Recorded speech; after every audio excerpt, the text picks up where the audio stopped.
Lasang di Pinoy, huwag gayahin, di masarap. Mga dayandang ng isang lungsod na pilit hinuhuli ng aking kusina. Tom yum, pad thai, biryani, kubos, udon. Good morning mga ka-Thunders! Welcome sa isa na namang episode ng ating Panlasang Di Pinoy, huwag gayahin, di masarap.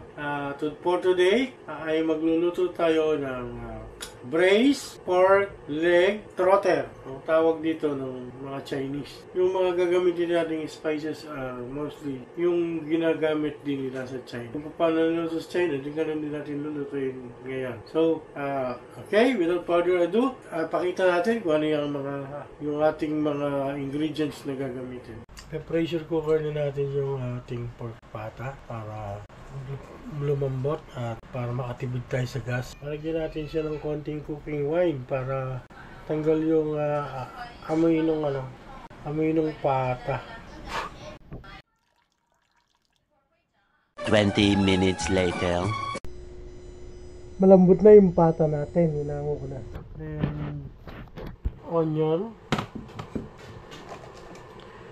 garlic, cooking wine,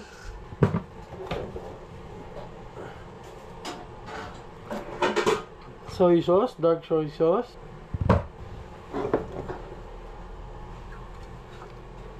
light soy sauce, Nikamki light soy sauce,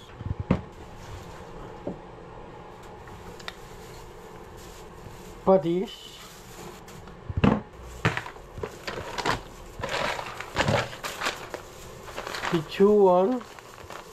Sichuan peppercorn.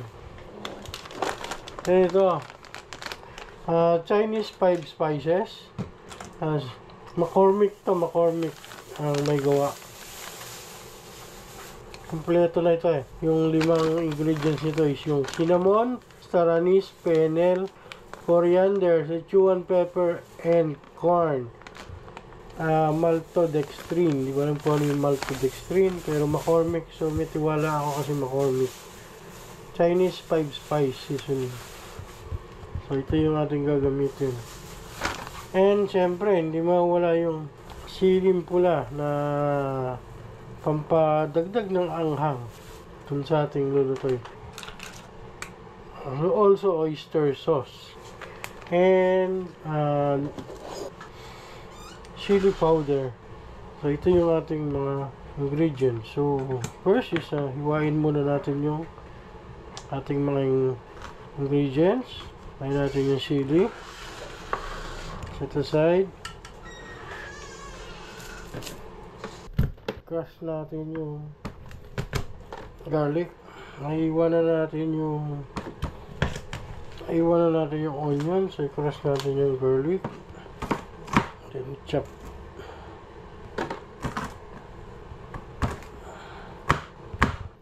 Hindi mo kailangan pinong-pino. Okay? Set aside.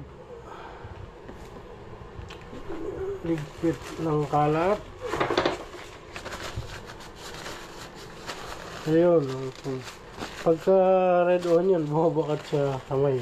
Unlike nung white onion, hindi. Pati dito sa bumakat. Hindi ko lang makakalimutan, gagamit nga pala tayo ng bay leaves. And asukal. Nagamit ko is brown sugar. Yan, chop na lahat ng ating panggisa. So mag-start na tayo.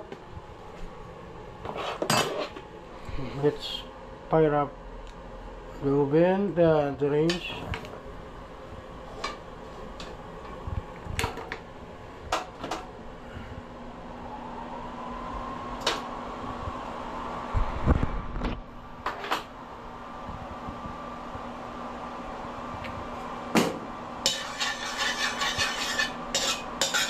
Natin yung tubig. Okay, then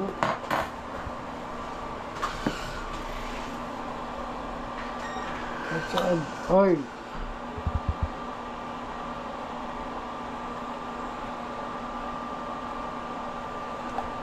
cooking oil. Pag mainit na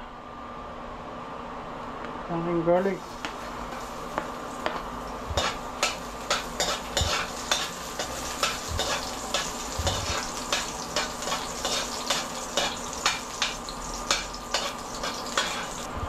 Onion and chili.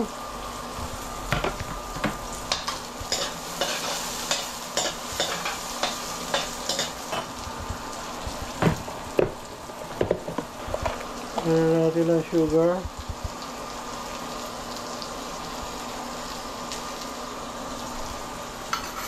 2 tablespoons ng sugar.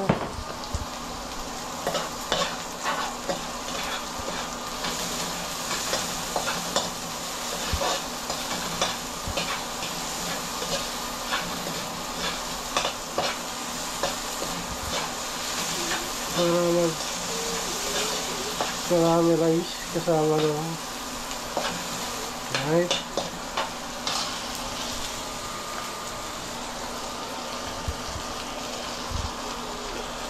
Light soy sauce.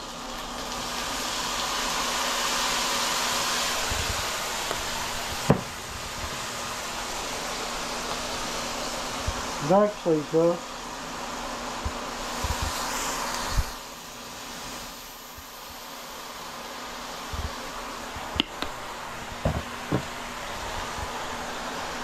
Oyster sauce.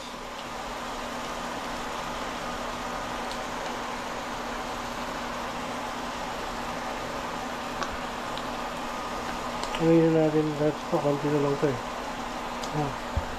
Oyster sauce.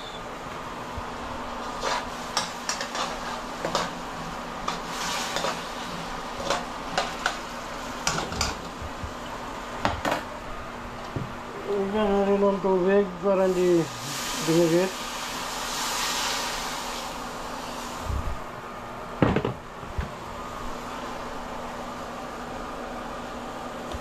Cooking wine.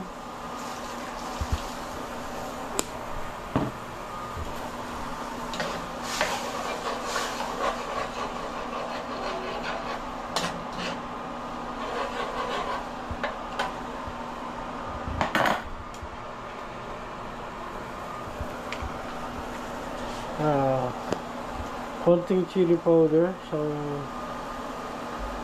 Chili powder. Antayin nyo lang kung hanggang saan ang kaya ng anghang nyo. Okay.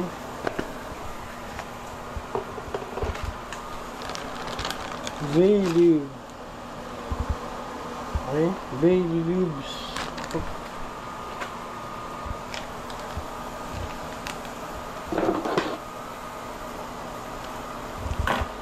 Then Chinese 5 seasoning. Okay.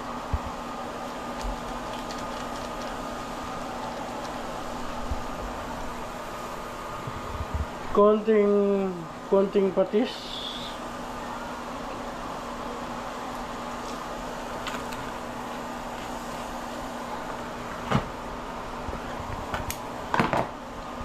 Haluin.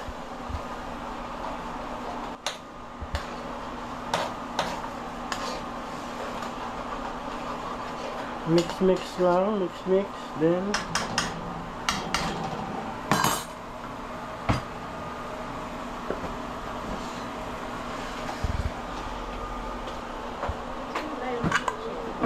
lagay natin yung ating pork.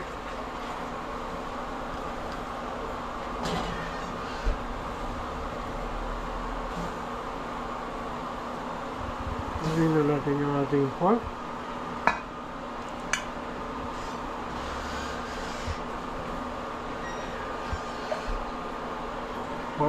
Okay.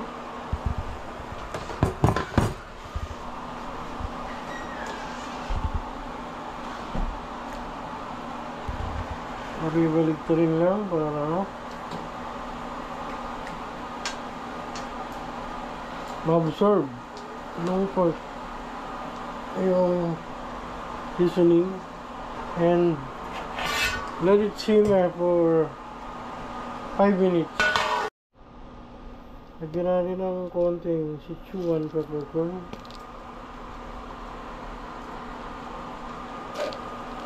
Habang kumukulo. Ay, although yung 5 spices kanina, actually meron na yan eh. Kumukulo na siya, so tikman lang natin, baka may kulang.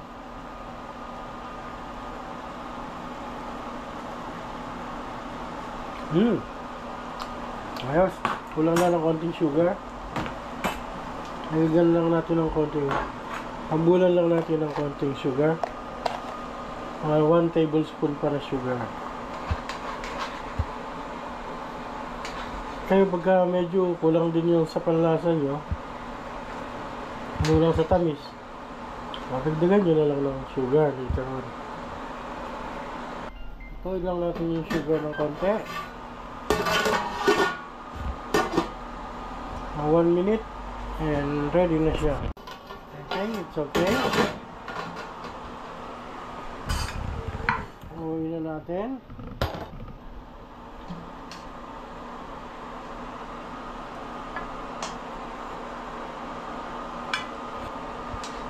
Hanguin na natin.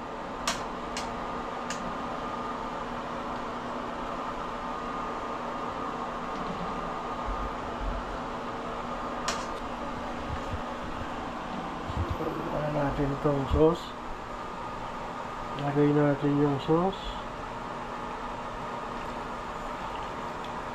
Wow! Braised pork leg trotter. Okay, sarap. Amoy pa lang, masarap na. Muna natin yan dyan. Siyempre, hindi kompleto pag hindi natin tinikman yung niluto natin. So, tikman natin yung niluto natin. So, gusto ko yung medyo yung maraming kalat. Okay, sabukan natin yung kanin. Tikman natin.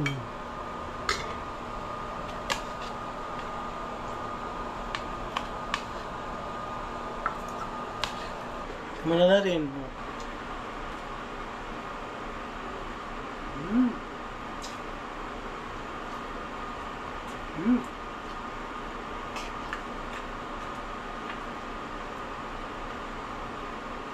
Mapapadami na naman ang kanin ko dito. So, panlasang di Pinoy, hindi masarap. Huwag gayahin. Sukat ngunit hindi mo may 30 sang araw. May isang kwento na natiklop sa singaw. Ipinanganak kung saan ito pinaikot. Koro, panlasang di Pinoy, huwag gayahin, di masarap. Sinusubukang gawing magkasya ang mundo sa aking plato. Lumulas ito sa aking pagkahawak. Tom Yum style, biryani's home. Bawat isa ay gumaganap ng isang bahagi. Panlasang di Pinoy, huwag gayahin, di masarap.